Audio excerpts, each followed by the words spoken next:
शिफारस केली मात्र सीपींनी परवाना दिला नाही. कुणाचा दबाव होता? चौकशी होणार. कुणाचीही चूक असल्यास ऍक्शन घेण्याच्या सूचना. अजित पवारांची माहिती. 2019 पासून घायवळवर एकही गुन्हा दाखल नाही. गुन्हे असलेल्या एकाही व्यक्तीला मी शस्त्र परवाना दिला नाही. पोलीस आयुक्तांच्या सहीनंच परवाना मिळतो. योगेश कदमांचं स्पष्टीकरण. सचिन घायवळला पुणे पोलिसांकडून शस्त्र परवाना देण्यात आलेला नाही. परवान्याची फाईल आयुक्त कार्यालयामध्ये पडून योगेश कदमांचा आदेश फेटाळला होता. पुणे पोलिसांची माहिती. नागपुरात आज ओबीसींचा मोर्चा. मराठा आरक्षणाबाबतचा GR रद्द करण्याची मागणी. वडेट्टीवारांसह प्रतिभा धानोरकर, अनिल देशमुख उपस्थित राहणार. आज ट्रेलर है, पिक्चर अभी बाकी है. विजय वडेट्टीवारांचा इशारा. तर योग्य मार्ग काढला जाईल. अजित पवारांचं उत्तर.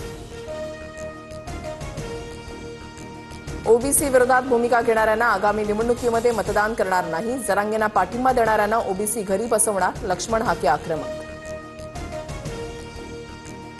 सर्वच योजना कायमस्वरूपी सुरू राहतील असं नाही. खूप योजना आल्या, त्यातील काही चालू राहतात तर काही बंद होतात.